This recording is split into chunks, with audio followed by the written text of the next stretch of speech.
All right. Not only do we have a hockey game, we got a live concert here. Eric Etheridge is performing right now.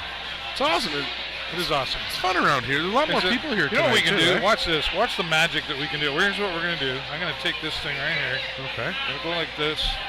I don't know, something like that. Something like that. Angle 2. I think I go like that. Then I go there like we are that. Again. Okay, look at this. There we go. That's what you're seeing now. Can you zoom in? I can zoom in up on Eric there. Sort of. I'm shaky. Too much light. There he is. He's way over there, though. There he is, way over there. Come back up. Well, look at all the people. They're just all over the place. Look at the people. It's like ants. All the aunts and uncles are out tonight. It's fantastic, though. Eric Etheridge, he's doing a fantastic job. Congratulations to him on his. Hey, welcome. On his career, and as we said earlier, a super nice guy as well. Yeah. Something did change out there, though. It's 3-1 in this hockey game. That came to life. Yeah. That's not what you want to say. No, well, you know what? It still had remnants of the first as far as energy goes. But the good part was, I think, obviously the Sting were firing more shots. They're at 19 shots on net. So that's 15 more than what they had. And the North Bay only has 5 more shots than what they had. So a little role reverse. So we're in for a third, David. We're in for a third period. I can't disagree with you on that. I read your mind, or you read mine, or whatever. 3-1. I mean, we saw the goal. We got the first one. That's great. We kind of went, yay! And then they got one kind of almost right away. Yeah. And we went, yay! But they were like they're not the big booming shots, right? They're the dumpster Dave Andrechuk shots where they're just, and again, that's part of the basics, right? Where they sit out in front of the crease, get that rebound, put it in the net. But even the fans, fans didn't really cheer. Did you notice that? Yeah. Like they did, but it was like. There was this play that happened though. They worked really well together. They were in front. They passed back around. Like they had a strategy going on. Yeah. And something I don't know if you noticed this, but I was watching the bench, and at one point, Darian Hatcher pointed over to one of the coaches. I couldn't see who. And pointed over to the little whiteboard I got whiteboard and said to back. He says, "You pay attention over there." And the guys were, so there was something going on. There was a strategy they're doing their thing. Put out there. They're doing their plan. Hi, guys. And I just want to talk about Hugo.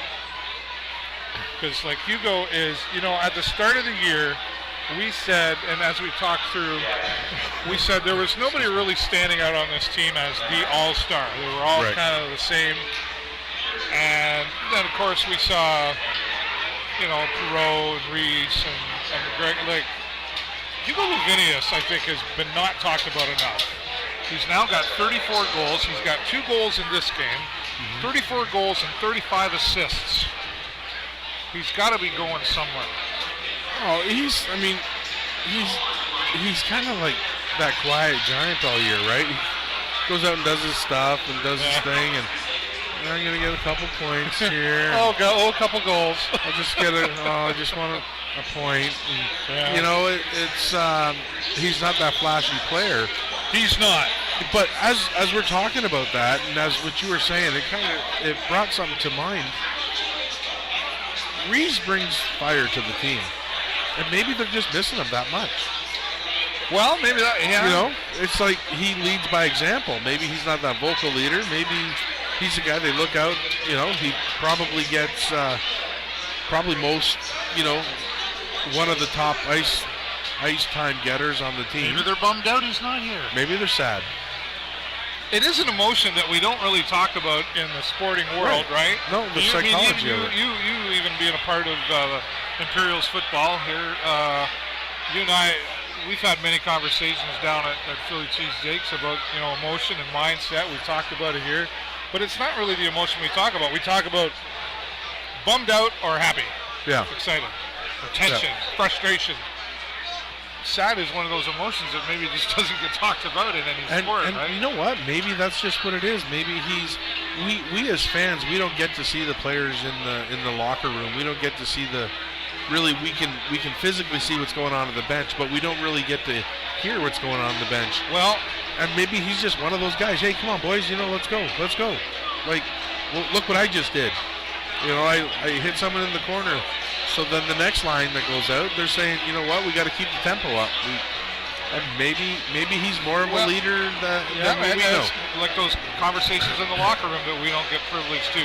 The emotion has changed out there in the last couple of weeks because of what's been happening with the Sting and where they're at in this season. This is the end of the regular season. We're coming into playoffs. Yeah. Many of the teams have already clinched their positions in their conference, or their divisions rather. And I mean, even a couple of weeks ago with Ryan McGregor, we talked to him post-game after a loss. He was, I don't know if you saw that interview, but he was quite emotional. He was holding, there was a lump in his throat and he's biting. So maybe a combination of all these things, that emotion, with Reese being out and there's more changes coming. Well, if you also look at their last 10, I haven't looked up, what they've done in the last 10 games, wins versus losses, ties, and you know what? Maybe it's one of those things where it's kind of getting them, and they need to try to put 2 or 3 wins together here instead of winning one and then you win an overtime one, which is emotionally draining. But then, or you lose one and then you lose another game to a blowout. And so now, we lost 2 out of 3, and one was really close. So you're kind of the optimistic guy will look at it in a good way. Hey, we were right there. We had a chance. One shot on net that we made, and we win 2 out of 3, not 1 out of 3. But the problem is you didn't. Right. So then you have those other guys that are saying, hey, maybe it's that. Maybe it is that sad emotion that it's like, guys, you got to try to get. Well, so everyone's trying to be the hero. Last post-game interview gets Saginaw.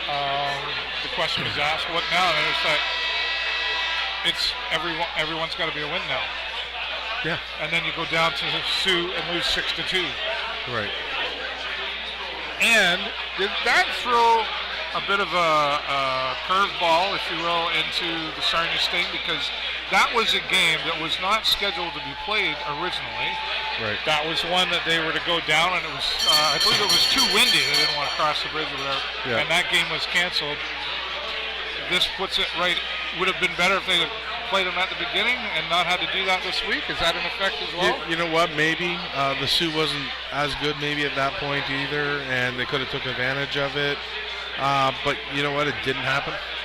Well, so that's right. And that was game. I noticed it actually when I was looking it up. I noticed it was game 11. So it was from a long time ago too. So trying to fit it in, that just adds a little bit to the, to the travel, the sleep, the psyche of the player, and all that sort of good stuff, I'm sure. Yeah. Well, there's lots. I darkened this up, Jake. What did I do? See, the BOY is not here. Excuse me. Why did you do this? I don't know. I don't know what I did. See, I rely on the boy. Oh, there we are. Oh, it's wavering. There you go. Go like this. There you go. Look how we fixed that. Oh, wow. Okay, keep your thumb there. Thumb, no thumb. Thumb, no thumb. I don't know. Okay. We're professional here. Well, it's just nice that we're up. Yeah. The double chin doesn't look as bad in the dark. So that's a good thing. I can't see my tie anymore. I know. I might as well just give it to you. No, you can see it. It's nice. It is 3-1. We have seen more shots on goal from the Sarnia Sting this time around, and I guess at the end of the day, that's what we're looking for. You know what? We're gonna put at least 5 in the net tonight. That's my call. 2 more goals, and look for. If I go, you go. Get it? Look for Hugo to have his hat trick tonight. Wouldn't it be awesome? Yes, it would be. It's got to be in the back of his head, right? They agree with me. It's got to be there. Yep. The guys with the drums, eh? Yeah. They're in sync too. I know. When you sit right up there, I look down at them all the time, and they're ready. Boom, boom, boom. They are ready, Freddie. Yeah, for sure. But yeah, I think Hugo's going to get his hat trick tonight. We're going to put 2 more in the net, and but you know what? You've got that Stan Butler coached North Bay team over there. They're not giving up for sure. So they're going to come out ablazing, I bet. Maybe I can fix it here. Jason, where are you? It's working. They've got to be having that conversation too, because there are two teams here, right? Not just the one. And here they're back, coming out onto the ice about a minute and a half away from the third period. The next 20 minutes. Are we really going to see them wake up out here? I don't know. 3-1 right now for North. It's only 3-1. I mean, I've always in hockey, when you're down by a few goals and it seems like you can't come back, I've always split up hockey in 5-minute intervals. Like there's 4 or 5-minute quarters in a period, sort of thing.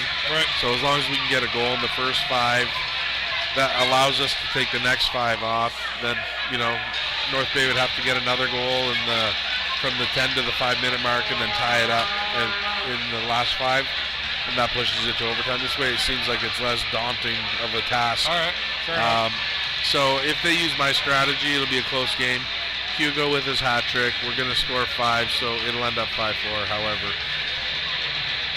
I hope they take your advice. I think it's going to really be 5-2 or something like that, but I want Hugo to get a hat trick tonight. I do. Go Hugo. All right. I'm going to throw your tie. We're going to keep you come and get it, boy. Okay. All right. 3-1 right now, favor Sarnia Sting. You heard it here. Jake Cherski called it. I called a whole bunch of things. Yeah. Whatever you believe, it's going to happen. That's all it is. That's right. A motivational talk for the day. Just believe it'll be yours. All right, we're going on here to the third period. We'll be live post-game. I don't know who we'll see, but always interesting, win or lose with the post-game interviews.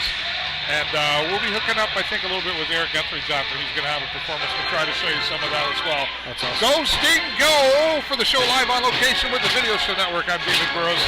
And my knowledgeable, intelligent, strategic friend, Jake Cherski. We'll talk to you soon.